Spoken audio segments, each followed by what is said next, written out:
നമസ്കാരം. സ്കൂളുകളിൽ വിദ്യാർത്ഥികളെ തോൽപ്പിക്കാൻ പാടുണ്ടോ? 8ാം ക്ലാസ് വരെയുള്ള കാലയളവിൽ വിദ്യാർത്ഥികളെ തോൽപ്പിക്കരുത് എന്ന് റൈറ്റ് ടു എഡ്യൂക്കേഷൻ ബിൽ വിഭാവനം ചെയ്തിട്ടുണ്ട്. വിദ്യാഭ്യാസ അവകാശ നിയമം 2009 വിദ്യാഭ്യാസ അവകാശ നിയമം ഉണ്ടാവുന്നത്. അതോടുകൂടി 14 വയസ്സ് വരെയുള്ള എല്ലാ വിദ്യാർത്ഥികൾക്കും വിദ്യാഭ്യാസം മൗലിക അവകാശമാക്കി മാറ്റപ്പെട്ടു. ഇന്ത്യയിൽ, കേരളത്തില് വിദ്യാഭ്യാസ അവകാശ നിയമം നടപ്പാക്കുകയുണ്ടായി. കേരളത്തിൽ 8ാം ക്ലാസ് സെക്കൻഡറി ലെവലിലാണ് ഉൾപ്പെടുത്തിയിട്ടുള്ളത്. എങ്കിൽ കൂടിയും 8ാം ക്ലാസ് വരെ വിദ്യാർത്ഥികൾക്ക് തോൽവി ഉണ്ടാവാൻ പാടില്ല എന്നുള്ളത് കേരളവും ഏതാണ്ട് അംഗീകരിച്ച ഒരു മട്ടായിരുന്നു. അതിനെ നമ്മൾ കേരളത്തിൽ മലയാളികൾ വിളിക്കുന്ന ഓൾ പാസ് സമ്പ്രദായം എന്നാണ്. എല്ലാവരും പാസ്സാവുന്ന അവസ്ഥ, സ്കൂളിൽ പോകുന്ന എല്ലാവരും പാസ്സാവുന്ന അവസ്ഥ. എന്നാൽ 12ാം ക്ലാസ് പാസ്സായിട്ടും വിദ്യാർത്ഥികൾക്ക് എഴുതാനും വായിക്കാനും അറിഞ്ഞുകൂടാ എന്നാണ് ധാരാളമായിട്ടുള്ള പരാതികളും കംപ്ലൈന്റുകളും നമ്മൾ കേൾക്കാറുണ്ട്. എന്താണ് ഇതിന് കാരണം? ഇതിനുള്ള കാരണമായിട്ട് ചൂണ്ടിക്കാണിക്കുന്നത്, ഒരു വലിയ വിഭാഗം ആൾക്കാർ ചൂണ്ടിക്കാണിക്കുന്നത്, യാതൊരുവിധ പരീക്ഷയും ഇല്ലാതെ കുട്ടികളെ പാസ്സാക്കി 12ാം ക്ലാസ് വരെ കൊണ്ടുവരുന്ന ഒരു സമ്പ്രദായം കൊണ്ടാണ് എന്നുള്ളതാണ് പ്രധാനപ്പെട്ട വിമർശനം. ഇതിൽ സാങ്കത്യമുണ്ടോ എന്നുള്ളതാണ് നമ്മുടെ ചോദ്യം. റൈറ്റ് ടു എഡ്യൂക്കേഷൻ ബിൽ മുൻപോട്ട് വെച്ചിരിക്കുന്ന ഒരു പ്രധാനപ്പെട്ട ക്ലോസ് എന്ന് പറയുന്നത് 8ാം ക്ലാസ് വരെ വിദ്യാർത്ഥികളെ തോൽപ്പിക്കാൻ പാടില്ല എന്നുള്ളതാണ്. അതുകൊണ്ടാണ് ഓൾ പാസ് സമ്പ്രദായം 8ാം ക്ലാസ് വരെ നിർബന്ധമായിട്ട് നമ്മൾ നടപ്പാക്കിയത്. എന്തുകൊണ്ടാണ് തോൽപ്പിക്കാൻ പാടില്ലാത്തത് എന്ന് പറയുന്നത്?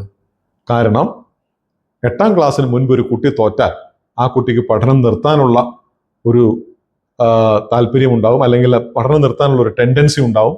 അതിന്റെ ഭാഗമായി ഒരുപക്ഷെ കുട്ടി ഡ്രോപ്പ് ഔട്ട് ആയിട്ട് സ്കൂളിന് പുറത്തേക്ക് പോയെന്നിരിക്കും. അങ്ങനെ വരുമ്പോൾ 14 വയസ്സിൽ താഴെയുള്ള വിദ്യാർത്ഥികൾ പാടത്തും മാർക്കറ്റിലും ഒക്കെ പണിയെടുക്കുന്ന അവസ്ഥയുണ്ടാവും. അതുകൊണ്ട് 14 വയസ്സ് വരെ എങ്കിലും കുട്ടികളെ സ്കൂളിൽ പിടിച്ചു നിർത്തണം എന്നുള്ളത് ഒരു അടിസ്ഥാന ആവശ്യമായതുകൊണ്ടാണ് റൈറ്റ് ടു എഡ്യൂക്കേഷൻ ബില്ലിൽ 8ാം ക്ലാസ് വരെ പരീക്ഷ കൂടാതെ തന്നെ എല്ലാവരെയും പാസ്സാക്കണം എന്നുള്ള നിർദ്ദേശം മുൻപോട്ട് വെച്ചത്. അപ്പോ ഈ അടുത്ത കാലത്ത് ഇറങ്ങിയിട്ടുള്ള ഏതാനും പഠനങ്ങളും റിപ്പോർട്ടുകളും ഒക്കെ ചൂണ്ടിക്കാണിക്കുന്നത് ഈ സാഹചര്യത്തിൽ ഒന്ന് പറയേണ്ടി വരും. പ്രഥം ഫൗണ്ടേഷന്റെ സർവേ, അതൊരു സ്വകാര്യ സ്ഥാപനമാണ്, നോൺ ഗവൺമെന്റൽ ഓർഗനൈസേഷനാണ്. എന്നാൽ ഗവൺമെന്റിന്റെ തന്നെ ഭാഗമായിട്ടുള്ള NCERT, national council for education research and training നടത്തുന്ന നാഷണൽ അച്ചീവ്മെന്റ് സർവേ ഉണ്ട്. നാഷണൽ അച്ചീവ്മെന്റ് സർവേ ചൂണ്ടിക്കാണിക്കുന്നത് 8ാം ക്ലാസ് കഴിയുന്ന കുട്ടികൾക്ക് നമ്മൾ ഉദ്ദേശിക്കുന്ന രീതിയിൽ എഴുതുവാനും വായിക്കുവാനും കണക്ക് കൂട്ടുവാനും അങ്ങനെ തുടങ്ങിയിട്ടുള്ള അടിസ്ഥാന നൈപുണികൾ കുട്ടികൾ ആർജിക്കുന്നില്ല എന്നുള്ളതാണ്. എഴുതാനും വായിക്കാനും പോലും അറിഞ്ഞുകൂടാ എന്നുള്ള അവസ്ഥയുണ്ട്. കൂട്ടാനും കുറയ്ക്കാനും അറിഞ്ഞുകൂടാ എന്നുള്ള അവസ്ഥയുണ്ട്. പിന്നല്ലേ ഗുണിക്കാനും ഹരിക്കാനുമുള്ള അവസ്ഥ. അങ്ങനെ വരുമ്പോൾ ഈ 8ാം ക്ലാസ് വരെയുള്ള വിദ്യാഭ്യാസത്തിൽ ഓൾ പാസ് സമ്പ്രദായം നടപ്പാക്കുന്നതിലൂടെ നമ്മൾ ഉദ്ദേശിക്കുന്ന ഗുണനിലവാരമില്ലാത്ത വിദ്യാഭ്യാസം ആണ് നടപ്പാക്കപ്പെടുന്നത് എന്നുള്ളൊരു വലിയ വിമർശനം ഉണ്ടാകുന്നു. ഈ വിമർശനത്തിന് ചില സാങ്കത്യങ്ങളുണ്ട്. കാരണം റൈറ്റ് ടു എഡ്യൂക്കേഷൻ ബില്ലിൽ വിദ്യാഭ്യാസത്തെ നിർവചിച്ചിരിക്കുന്നത് അടിസ്ഥാന ഗുണനിലവാരമുള്ള വിദ്യാഭ്യാസം എന്നാണ്. അല്ലാതെ എല്ലാവരും സ്കൂളിൽ വന്ന് പഠിക്കുന്ന അവസ്ഥയെ വിദ്യാഭ്യാസം എന്നല്ല നമുക്ക് നിർവചിക്കാൻ സാധിക്കുക. അങ്ങനെയല്ല നിർവചിച്ചിട്ടുള്ളത്. മറിച്ച് അടിസ്ഥാന ഗുണനിലവാരമുള്ള വിദ്യാഭ്യാസം എന്നതുകൊണ്ട് ഉദ്ദേശിക്കുന്നത് ചില കഴിവുകൾ, ചില ശേഷികൾ കുട്ടികൾ ഈ ക്ലാസ് കഴിയുമ്പോൾ, ഈ വിദ്യാഭ്യാസം കഴിയുമ്പോൾ ആർജിച്ചിരിക്കണം എന്നുള്ളതാണ്. എന്നാൽ ഈ സർവേ റിപ്പോർട്ടുകളും ഗവൺമെന്റിന്റെ തന്നെ പഠനങ്ങളും മറിച്ചു കാണിക്കുന്നു. ഈ സാഹചര്യത്തിലാണ് കേന്ദ്ര ഗവൺമെന്റ് ഈ ഓൾ പാസ് സമ്പ്രദായം പരിഷ്കരിക്കണമെങ്കിൽ പരിഷ്കരിച്ചുകൊണ്ട് കുട്ടികളെ ഒരു ക്ലാസ്സിൽ പാസ്സാക്കാൻ പറ്റാത്ത അവസ്ഥ വരികയും ആ കുട്ടി അടിസ്ഥാന യോഗ്യതകൾ അല്ലെങ്കിൽ നൈപുണികൾ നേടാതെ വരുന്ന സാഹചര്യത്തിൽ അവരെ അവിടെ തന്നെ നിർത്തിക്കൊണ്ട് അവർക്ക് ആ നൈപുണി കഴിവ് നേടിയതിന് ശേഷം അവരെ അടുത്ത തലത്തിലേക്ക് വിടുകയും ചെയ്യണം എന്നുള്ള ആശയം മുൻപോട്ട് വെച്ചത്. ഇതിനെയാണ് നോ ഡിറ്റൻഷൻ പോളിസി എന്ന ആശയത്തെ വിഡ്രോ ചെയ്യുന്നതായി ഗവൺമെന്റ് റൈറ്റ് ടു എഡ്യൂക്കേഷൻ ബില്ലിന്റെ പുതിയ അമെൻമെന്റിലൂടെ പ്രഖ്യാപിച്ചത്. അതായത് ഇനി കുട്ടികൾ തോൽക്കാം എന്നർത്ഥം.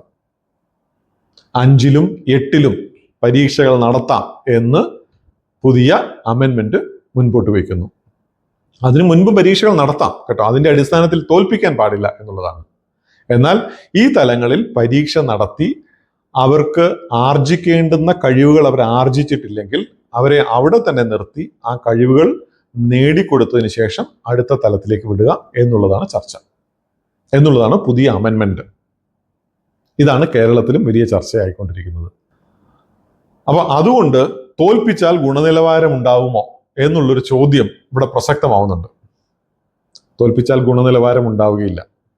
തോൽപ്പിച്ചതുകൊണ്ട് മാത്രം ഗുണനിലവാരം ഉണ്ടാവുകയില്ല. മറിച്ച് കുട്ടികളെ അവിടെ തന്നെ നിലനിർത്തി അവർക്ക് ആർജിക്കേണ്ട കഴിവുകൾ നേടി അവരെ അടുത്ത തലത്തിലേക്ക് കടത്തിവിടുകയാണ് വേണ്ടത്. അതുകൊണ്ട് തോൽപ്പിക്കുക എന്നുള്ള വാക്കിനേക്കാൾ നമുക്ക് ഉപയോഗിക്കാൻ പറ്റുക കുട്ടികളെ അവിടെ തന്നെ നിലനിർത്തി അവർക്ക് ആർജിക്കേണ്ട കഴിവുകൾ അവരെ ആർജിച്ചതിന് ശേഷം അവരെ അടുത്ത തലത്തിലേക്ക് കടത്തിവിടുക എന്നുള്ള വാക്കാണ് നമുക്ക് കുറച്ചുകൂടി മാന്യമായിട്ട് ഇത്തരത്തിലുള്ള കുട്ടികളെ സംബന്ധിച്ച് വിവക്ഷിക്കാൻ സാധിക്കുക. ഇവിടെ തോൽവിയല്ല, മറിച്ച് കഴിവുകളുടെ ആർജനമാണ് ഈ നോ ഡിറ്റൻഷൻ പോളിസിയുടെ വിഡ്രോവൽ കൊണ്ട് ഉദ്ദേശിക്കുന്നത്. കേരള ഗവൺമെന്റും അത് നടപ്പാക്കുകയാണ്. പല തലങ്ങളിൽ നിന്ന് എതിർപ്പുണ്ട്. കുട്ടികളെ തോൽപ്പിക്കാനുള്ള നീക്കമാണ് എന്നുള്ള വിമർശനങ്ങളുണ്ട്. എന്നാൽ തോൽപ്പിച്ചതുകൊണ്ട് മാത്രം ഗുണനിലവാരം ഉണ്ടാവുകയില്ല എന്ന ആശയത്തോട് പൂർണ്ണമായി യോജിക്കുമ്പോഴും ജയിപ്പിച്ചതുകൊണ്ട് ഈ കഴിവുകൾ കുട്ടികൾ നേടുമോ എന്നുള്ള ചോദ്യത്തിനും കൂടെ നമ്മൾ ഉത്തരം കണ്ടെത്തേണ്ടതുണ്ട്. ഈ ഉത്തരം കണ്ടെത്തുന്നതിന്റെ ഭാഗമായിട്ടാണ് നമുക്ക് കുട്ടികൾ കഴിവുകൾ ആർജിക്കുന്നുണ്ടോ എന്ന ഒരു പരിശോധന, അതിന്റെ അടിസ്ഥാനത്തിൽ അവർക്കത് സാധിക്കുന്നില്ലെങ്കിൽ അത് നടത്തിയതിനു ശേഷം അവരെ അടുത്ത തലത്തിലേക്ക് കടത്തിവിടുക എന്ന ആശയവുമായി നോ ഡിറ്റൻഷൻ പോളിസിയുടെ വിഡ്രോവൽ ഉണ്ടായിരിക്കുന്നത്. നന്ദി.